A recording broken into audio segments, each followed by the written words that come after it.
Sudeep sir ಅವ್ರಿಗೆ ಯಾವ ಥರ ಒಂದು ಮಾತನ್ನು ಹೇಳಿದ್ರಲ್ವ ರಕ್ಷಕ್ ಅವರಿಗೆ ಚೆನ್ನಾಗಿ ಬೈದಿದ್ದಾರೆ ಅಂತಲೇ ಹೇಳ್ಬೋದು. ಈ ಥರ ನಾವು ಹೇಳ್ತಾ ಇಲ್ಲ, ಜನ ಕಮೆಂಟ್ಸಲ್ಲಿ ಹೇಳಿದಾರ. ಎದಕ್ಕೆ ಬೈದಿದ್ರು ಸುದೀಪ್ ಸರ್ ಅವರು ಅಂತಂದರೆ, ಅವರು ಹೇಳಿದ್ರಲ್ವ ಹೊರಗಡೆ ಏನಂತಂದರೆ, ಈಗ ಸುದೀಪ್ ಸರ್ ಅವರು ದೇವರು, ಅವ್ರು ಬಂದ ತಕ್ಷಣ ನಾವು ಕುಂತವರೆಲ್ಲ ಎದ್ದು ನಿಂತು ರೆಸ್ಪೆಕ್ಟ್ ಕೊಡಬೇಕು, ಆಮೇಲೆ ಅವ್ರು ಏನು ಕೊಡ್ತಾರೋ ಅದನ್ನು ಹೊರವಾಗಿ ನಾವು ತೊಗೊಳ್ಳೇಬೇಕು ಅಂಥೇಳಿ ಒಂದು ಮಾತನ್ನು ಒಂದು ಇಂಟರ್ವ್ಯೂಯಲ್ಲಿ ಹೇಳಿದ್ರು ಅವರು. ಅದಕ್ಕೆ ಅವರ ಅಭಿಮಾನಿಗಳು ತುಂಬ ಬೈದರು ಅವ್ರಿಗೆ, ಅಂದರೆ ಕ್ಷಮೆ ಕೇಳೋತನ ಬಿಟ್ಟಿಲ್ಲ. ಕೊನೆಗೂ ಕ್ಷಮೆ ಕೇಳಿದ್ರು ರಕ್ಷಕ್ ಅವರು. ಆದರೆ ಇಲ್ಲಿ ಸುದೀಪ್ ಸರ್ ಅವ್ರಿಗೆ ಹರ್ಟ್ ಆಗಿದೆ ಅಲ್ವಾ, ಈಗ ಕ್ಷಮೆ ಕೇಳಿದ ತಕ್ಷಣ ಹೋಗಲ್ಲ ಅದು ಒಂದ್ಸಲ ಮನ್ಸಿಗೆ ಹತ್ತಿದ್ರೆ ಹೋಗಲ್ಲ ಅಂತಾರಲ್ವಾ, ಅದೇ. ಬಟ್ ಸುದೀಪ್ ಸರ್ ಅವರು ಇದೆಲ್ಲ ತಲೆ ಕೆಡಿಸ್ಕೊಳ್ಳಲ್ಲ. ಆದರೆ ಪ್ರತಾಪ್ ಅವ್ರಿಗೂ ಕೂಡ ಒಂದು ಮಾತು ಹೇಳಿದ್ರು ಅವರು. ಏನಂತಂದ್ರೆ, ಒಂದು ಸ್ಟೇಟ್ಮೆಂಟ್ ಕೊಟ್ಟಿದ್ರಲ್ವ ಪ್ರತಾಪ್ ಅವರು ಅವತ್ತು, ಅಂದರೆ ಬೆಡ್ಶೀಟಿಂದೆಲ್ಲ. ಸೊ ಆ ಒಂದು ಬೆಡ್ಶೀಟಿಂದು ಹೊರಗಡೆ ಬಂದಿದ್ದಾರಲ್ಲ, ಒಳಗಡೆ ಹೋಗ್ಬಿಟ್ಟು ಅದನ್ನೇ ತೊಗೊಂಡು ನನಗೀಗ ನನ್ನ ಬೆಡ್ಶೀಟ್ ಬೇಕು, ನನ್ನ ಬೆಡ್ಶೀಟ್ ಬೇಕು ಬೇಕು ಬೇಕಂತ ಹೇಳಿ ಕುಂತಿದ್ರು.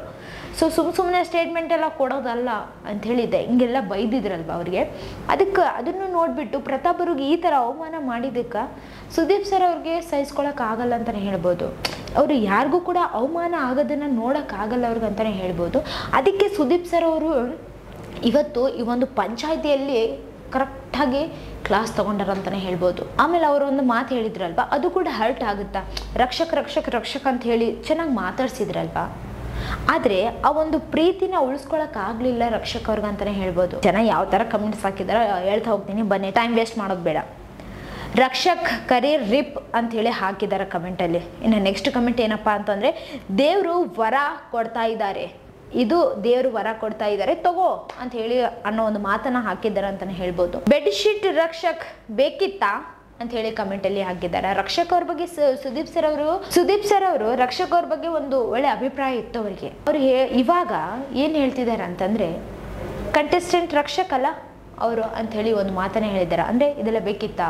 ಸೊ ಜನ ಅವ್ರಿಗಿರುವಂತಹ ಒಂದು ರೆಸ್ಪೆಕ್ಟು, ಅವ್ರಿಗಿರುವಂತಹ ಒಂದು ಜನ ಬೇರೆಯವ್ರಿಗೂ ಪ್ರೋತ್ಸಾಹ ಮಾಡ್ತಿದ್ದಾರೆ, ಪ್ರೀತಿ ಮಾಡ್ತಿದ್ದಾರೆ ಅಂದರೆ ಅದನ್ನು ಉಳಿಸ್ಕೊತ ಹೋಗ್ಬೇಕು ಹೊರತಾಗಿ ಅದನ್ನು ಅಳಿಸ್ಕೊಳ್ಳೋಕೆ ಟ್ರೈ ಮಾಡಬಾರ್ದು ಅಂತಲೇ ಹೇಳ್ಬೋದು.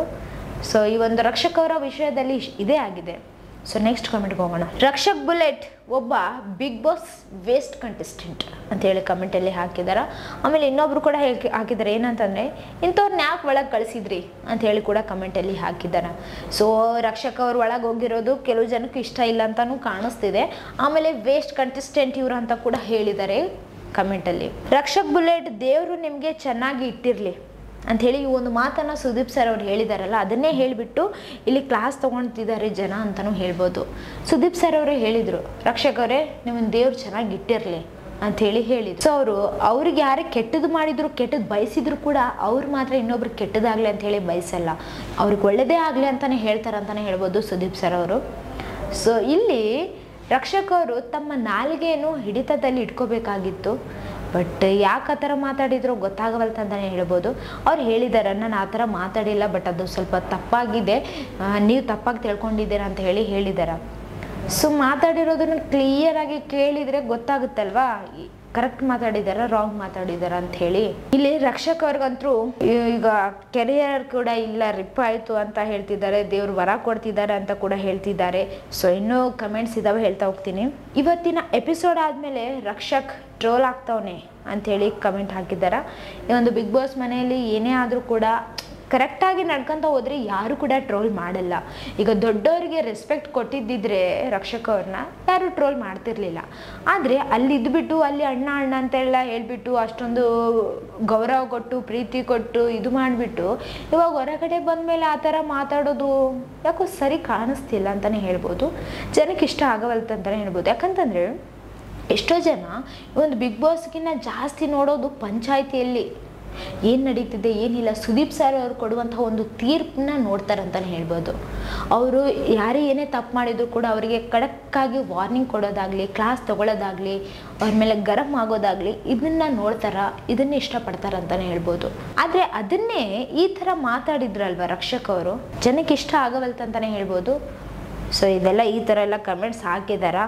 ಸೊ ರಕ್ಷಕ ಅವರು ನೋಡೋಣ ಏನಾಗುತ್ತೋ ಅಂತೇಳಿ. ಯಾಕಂತಂದರೆ ಒಬ್ಬ ದೊಡ್ಡ ವ್ಯಕ್ತಿ ನಮ್ಮನ್ನು ಹೊಗಳ್ಬೇಕೇ ವಿನಃ ಬೈಬಾರ್ದು, ಬೈಯಂತಹ ಕೆಲಸ ಯಾರು ಮಾಡಬಾರ್ದು ಅಂತಲೇ ಹೇಳ್ಬೋದು.